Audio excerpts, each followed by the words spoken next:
सामने हाजिर हुए हैं सीएमईडी की अपनी अगली क्लास को लेकर और साथ ही दोस्तों एक नए चैप्टर के साथ जो हमारा यूनिट सेकेंड का पहला चैप्टर है, जिसका नाम दोस्तों लोक निर्माण विभाग का संगठन तथा लेखा प्रणाली है। इसे इंग्लिश में दोस्तों organization of PWD and account system के नाम से जानते हैं। जैसा कि दोस्तों हमने पिछले लेक्चर में आपको प्रोजेक्ट रिपोर्ट के बारे में बताया था, जो कि यूनिट थर्ड का पार्ट था और यूनिट थर्ड का लास्ट चैप्टर था। हमने यूनिट थर्ड में आपको दो चैप्टरों का जिक्र किया था, उद्यम तथा उद्यमीयता, और दूसरा है आपका परियोजना रिपोर्ट। ये दोनों इम्पॉर्टेंट था एग्ज़ाम की दृष्टि से, इसलिए हमने दोनों को कवर किया। और अब हम लोग यूनिट सेकेंड पढ़ेंगे और इसमें भी हम लोग वही चैप्टर कवर करेंगे जो एग्ज़ाम की दृष्टि से उपयोगी होंगे। बाद में दोस्तों अगर समय मिलेगा तो हम जो बचे चैप्टर हैं उनको भी कवर कराएंगे। तो दोस्तों आप लोग एकदम निश्चिंत रहें, सेकेंड यूनिट ख़त्म होने के बाद, सेकेंड में भी ज़्यादा नहीं पढ़ना है चैप्टर, 4-5 चैप्टर पढ़ने हैं और हम कोशिश करेंगे कि आपके लिए ज़्यादा से ज़्यादा लेक्चर लेके आएँ। और आप लोग की जो समस्याएं हैं, डेली लेक्चर नहीं मिल पा रहा है, तो कोशिश करेंगे कि हम रोज़ आपके लिए एक नई वीडियो के साथ हाजिर हों और ताकि हम लोग जल्दी से जल्दी कोर्स को कवर कर लें और रिवाइज भी कर लें। तो हमारी पूरी कोशिश है कि हम एक बार पुनः first unit, second unit and third unit के उन सभी चैप्टरों को रिवीजन करेंगे जो एग्ज़ाम की दृष्टि से उपयोगी होंगे, क्योंकि पहला यूनिट जो है दोस्तों काफ़ी इम्पोर्टेंट रखता है आपके एग्ज़ाम की दृष्टि से, और उसमें से 30 से 35 नंबर के क्वेश्चंस पुटअप होते हैं एग्ज़ाम में और काफ़ी उपयोगी है उसके सारे चैप्टर।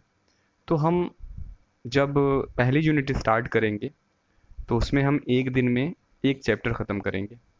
अगर ज़्यादा लेंदी हुआ, ज़्यादा लंबा होगा चैप्टर तो मुश्किल, मेनली मान के चलिए आप लोग कि 1 से 2 लेक्चर में सारे चैप्टर हम लोग कवर कर लेंगे। और समय को देखते हुए और भी उसको बढ़ाया जाएगा।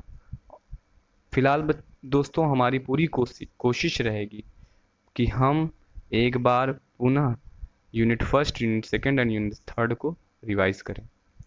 ठीक है, चलिए स्टार्ट करते हैं आज का लेक्चर एक नए चैप्टर के साथ, और जिसका नाम है लोक निर्माण विभाग का संगठन तथा लेखा प्रणाली। तो सबसे पहले दोस्तों आप हेडिंग डालोगे लोक निर्माण विभाग। लोक निर्माण विभाग क्या होता है? जैसा कि आप लोग सुने होंगे कि पीडब्ल्यूडी के बारे में आप लोगों ने सुना होगा। पीडब्ल्यूडी सिविल इंजीनियरिंग के स्टूडेंट जो हैं काफ़ी महत्वपूर्ण विभाग माना जाता है। एक तरह कह सकते हैं आप कि अगर पीडब्ल्यूडी में आप जेई बन गए तो आप एक राजा की नौकरी मानी जाती है और काफ़ी अच्छी नौकरी है। जैसे इलेक्ट्रिकल वालों के लिए यूपीपीसीएल होता है और उसी तरह आपका सिविल वालों के लिए पीडब्ल्यूडी बहुत अच्छा विभाग माना जाता है सिविल वालों के लिए, और बेहतरीन नौकरी है ये अगर इसमें आप हो जाते हैं। तो दोस्तों आपको बता दें कि पीडब्ल्यूडी जो हमारा राज्य गवर्नमेंट के अधीन होता है उसे हम लोग पीडब्ल्यूडी के नाम से जानते हैं, पब्लिक वर्क डिपार्टमेंट के नाम से जानते हैं। और जो हमारा सेंट्रल गवर्नमेंट के अधीन होता है उसे हम लोग सेंट्रल पीडब्ल्यूडी के नाम से जानते हैं। सेंट्रल पीडब्ल्यूडी दोस्तों जैसे राज्य के अधीन जो पीडब्ल्यूडी विभाग है वो उसकी वैकेंसी राज्य गवर्नमेंट निकालती है, और सेंट्रल गवर्नमेंट पीडब्ल्यूडी जो बच्चे सिलेक्ट होते हैं वो आपके एसएससी जेई के थ्रू होते हैं, जो कि हर साल आपका एसएससी जेई कराता है एग्ज़ाम। अगले साल आप देना स्टार्ट करोगे, क्योंकि अगले साल आप लोग एग्ज़ाम कंपटीशन देना शुरू कर दोगे। तो दोस्तों चलिए स्टार्ट करते हैं। लोक निर्माण विभाग, इसका क्या नाम है? हेडिंग जो है आपका लोक निर्माण विभाग, पब्लिक वर्क डिपार्टमेंट। इसे सार्वजनिक निर्माण विभाग के नाम से भी जानते हैं। सार्वजनिक कार्यों का निर्माण कराने के लिए जैसे सरकारी कार्यालय, विद्यालय, डाक बंगले, अस्पताल, स्टेशन, बस अड्डे, आवासीय भवन, सड़कें, पुलियां आदि का अनुरक्षण करने के लिए विशेष सरकार विशेष तौर पर इंजीनियरी विभाग स्थापित कर रखे हैं। इस विभाग को लोक निर्माण विभाग या सार्वजनिक निर्माण विभाग कहते हैं, इसे हम लोग शॉर्ट में PWD के नाम से जानते हैं। ठीक है, जैसे यह किसके अधीन होता है, हमने बताया कि राज्य सरकार के अधीन होता है। किसके अधीन होता है, ये आपका राज्य गवर्नमेंट मतलब राज्य सरकार के अधीन होता है। जैसे मान लो मसलन हम लोग यूपी में हैं, तो यूपी में अगर वैकेंसी आती है PWD विभाग में, अगर आप यूपी में जेई बनते हो PWD में, तो आप बोलोगे यूपी PWD मतलब कि जेई हो आप। ठीक है, तो अगर दूसरी जगह हो जाएगा, अगर अदर स्टेट, देखिए सबका नाम PWD होता है, पब्लिक वर्क डिपार्टमेंट। ठीक है, तो जैसा अगर मान लिया अदर स्टेट का निकलेगा तो आप वो आगे अपना स्टेट का नाम लिखेंगे। ठीक है, तो PWD मतलब यूपी में है तो यूपी PWD। ठीक, और नोट पॉइंट में हमने यहाँ पर लिख दिया है आपको कि जबकि केंद्र सरकार के अधीन विभाग को सेंट्रल PWD के नाम से या इसे शॉर्ट फॉर्म में CPWD के नाम से जानते हैं। ठीक है, आगे हम लोग देखेंगे, अगली हेडिंग डालेंगे दोस्तों। तो आप जान गए कि क्या होता है PWD एक ऐसा विभाग होता है जहाँ पर हम लोग क्या क्या कार्य कराते हैं।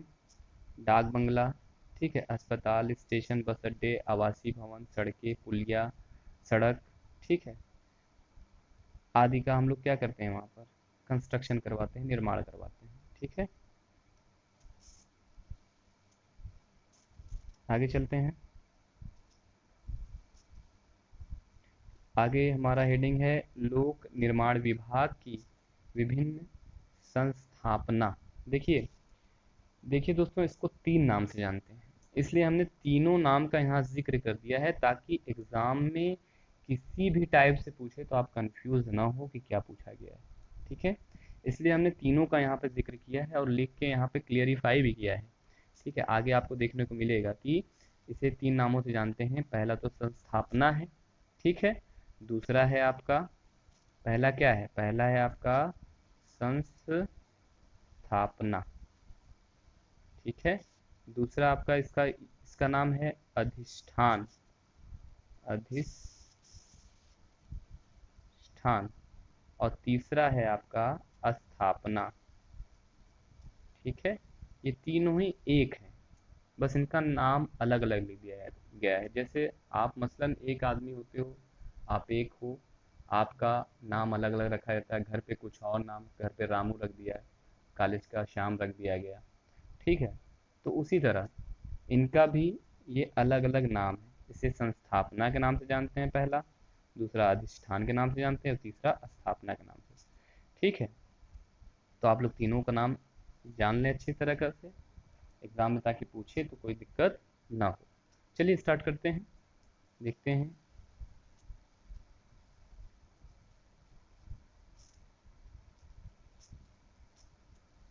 लोक निर्माण विभाग की विभिन्न संस्थापना, वेरियस एस्टेब्लिशमेंट ऑफ PWD। किसी विभाग मतलब किसी विभाग को चलाने के लिए आवश्यक संख्या में कर्मचारी नियुक्त किए जाते हैं। सार्वजनिक निर्माण विभाग में निम्नलिखित स्थापना या कर्मचारी वर्ग होते हैं। पहला है आपका, देखिए इसको बांटा गया है चार टाइप से, चार वर्गों में बांटा गया है। पहला है आपका नियमित संस्थापना या अधिष्ठान, जिसे हम लोग रेगुलर इस्टेब्लिशमेंट के नाम से जानते हैं। दूसरा है कार्य प्रभारित संस्थापना, जिसे हम लोग वर्ग चार्ज इस्टेब्लिशमेंट के नाम से जानते हैं। तीसरा है आकस्मिक संस्थापना संस्थापन, और चौथा है आपका दैनिक श्रमिक। ठीक, तो सबसे पहले हेडिंग डालिएगा आप नियमित स्थापना। नियमित स्थापना में हम लोग देखेंगे क्या होता है। जो कर्मचारी विभाग के सामान्य कार्यों के संचालन व देखरेख से संबंधित होते हैं उसे नियमित स्थापना के अंतर्गत आते हैं। ये दो प्रकार के होते हैं। ये क्वेश्चन पूछा जाता है अक्सर करके, इसी क्वेश्चन को बना देता है एग्जाम में, प्रश्न को बना देता है कि नियमित स्थापना से आप क्या समझते हो, यह कितने प्रकार के होते हैं। ठीक है, तो हमने यहाँ पे उसको भी जिक्र कर दिया है ताकि आप एक ही में दो क्वेश्चन आपका तैयार हो जाए। तो आप इसे अगर याद कर लोगे तो आपको 2-3 टॉपिक आपका क्लियर हो जाएगा, आपका एग्जाम में प्रश्न देखने को मिल सकते हैं। तो नियमित स्थापना में दो प्रकार के होते हैं। नियमित स्थापना पहला है अस्थाई अधिष्ठान या स्थापना, जिसे हम लोग परमानेंट एस्टेब्लिशमेंट के नाम से जानते हैं। दूसरा है अस्थाई अधिष्ठान या स्थापना या संस्थापन, जिसे हम लोग टेम्परेरी एस्टेब्लिशमेंट के नाम से जानते हैं।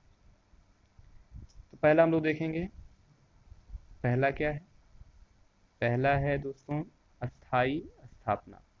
अस्थाई स्थापना विभाग के कार्य की आवश्यकता को देखते हुए विभिन्न वर्ग के अधिकारियों व कर्मचारियों की संख्या का अनुमान लगाया जाता है व इनका चयन किया जाता है। वे कर्मचारी सरकार द्वारा प्रदत्त सभी सुविधाओं जैसे आवास सुविधा, भत्ता, अवकाश, नकदीकरण, चिकित्सा सुविधा आदि प्राप्त करने के अधिकारी हैं। एक बार नियुक्ति हो जाने पर इस विभाग में कार्य घटने या बढ़ने पे इन पर कोई प्रभाव नहीं पड़ता है, अर्थात इन्हें दूसरे शब्दों में कहा जा सकता है कि अर्थात इन्हें हटाया नहीं जा सकता है, यानी कि ये परमानेंट कर्मचारी होते हैं। ठीक है, दूसरा है आपका दोस्तों अस्थाई स्थापना, जिसे हम लोग टेम्पोररी एस्टेब्लिशमेंट के नाम से जानते हैं। इन कर्मचारियों की नियुक्ति वेतन, अवकाश व अन्य सेवा शर्तें अस्थायी कर्मचारियों की भांति होती है, मतलब उनकी तरह होती है, लेकिन कार्य घटने, ये इंपॉर्टेंट लाइन है यहाँ पर देखिए, लेकिन कार्य घटने, वित्तीय आपातकाल, फाइनेंशियल इमरजेंसी या अन्य कोई विशेष परिस्थिति उत्पन्न होने की स्थिति में इन कर्मचारियों की छटनी की जा सकती है। मतलब इन कर्मचारियों की छटनी की जाए, मतलब अगर आपातकाल पड़ गया या कोई जैसे वित्तीय आपातकाल पड़ गया, कहने का मतलब फाइनेंशियल इमरजेंसी पड़ गई और आपका काम घट गया, तो क्या होता है, इन जो कर्मचारी होते हैं इन्हें छटनी हो जाती है, इन्हें हटाया जा सकता है। ठीक है, आगे हमारा टॉपिक है कार्य प्रभारित स्थापना, इसे इंग्लिश में हम लोग वर्क चार्ज एस्टेब्लिशमेंट के नाम से जानते हैं। यह कर्मचारी निर्माण कार्य की अवधि के लिए ही रखे जाते हैं और निर्माण कार्य पूर्ण हो जाने पर इनकी छटनी कर दी जाती है या अस्थायी कर्मचारी के रूप में नियुक्त किए जाते हैं। इसके अंतर्गत जैसे सुपरवाइजर, कार्य मिस्त्री, कार्य एजेंट, चौकीदार, मेट आदि आते हैं। कहने का मतलब जब तक कार्य है तब तक के लिए इनकी नियुक्ति की जाती है, जैसे कार्य खत्म हो जाता है तो इनको हटा दिया जाता है। ठीक है, देखिए यहाँ पे लिखा हुआ है निर्माण कार्य पूर्ण इनकी छटनी कर दी जाती है। ठीक है, ये लाइन आप देख लीजिए, यह कर्मचारी निर्माण कार्य की अवधि के लिए ही रखे जाते हैं और निर्माण कार्य पूर्ण हो जाने पर इनकी छटनी कर दी जाती है। यह अस्थायी कर्मचारी के लिए एक रूप में नियुक्त किए जाते हैं। ठीक है, जैसे कौन कौन है आपके सुपरवाइजर, कार्य मिस्त्री और मेट, चौकीदार आदि। आगे हम लोग देखेंगे दोस्तों क्या है, दैनिक श्रमिक के बारे में, जो डेली वाले लेबर हैं उनके बारे में देखेंगे। ये विभागीय स्तर पर किए जाने वाले छोटे मोटे कार्यों के लिए दैनिक मजदूरी पर श्रमिक रखे जाते हैं। इनको प्रति कार्य दिन की दर पर भुगतान किया जाता है, मतलब आप डेली जो कार्य करते हैं ये श्रमिक, उनको डेली के हिसाब से उनको भुगतान किया जाता है पर डे। दैनिक मजदूरी के अंतर्गत आने वाले श्रमिक जैसे बढ़ई, लोहार मजदूर, बेलदार, कुली, भिश्ती आदि आते हैं। भिश्ती, बेलदार और लोहार ये सब आप एस्टिमेटिंग में पढ़ चुके हो, इसलिए यहाँ पे बताने की ज़रूरत नहीं है कि भिश्ती क्या होता है, कूली क्या होता है, बेलदार क्या होता है। ठीक है, लेक्चर नहीं तो लंबा हो जाएगा। चौथा है पॉइंट इसका आकस्मिक स्थापना, जैसे संस्थापन बोलते हैं। देखिए, छोटे कार्यालयों में काम कम होने के कारण कुछ कर्मचारी जैसे सफाई वाला, स्वीपर, पानी पिलाने वाला, वाटरमैन, पत्रवाहक, डाक रनर आदि को पूर्णकालिक मतलब फुल टाइम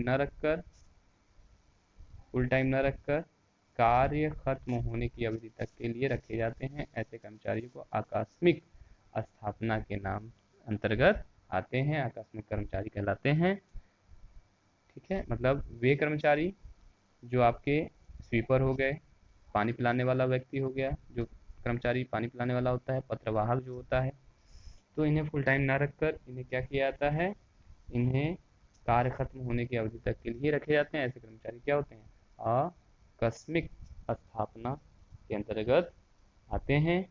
यह जो है स्थापना, इसे हमने पहले बता दिया कि स्थापना चाहे संस्थापन पूछे, चाहे स्थापना पूछे और चाहे अधिष्ठान पूछे, सबके सबकी एक ही नाम है और उसे इंग्लिश में हम लोग इस्टेब्लिशमेंट के नाम से जानते हैं।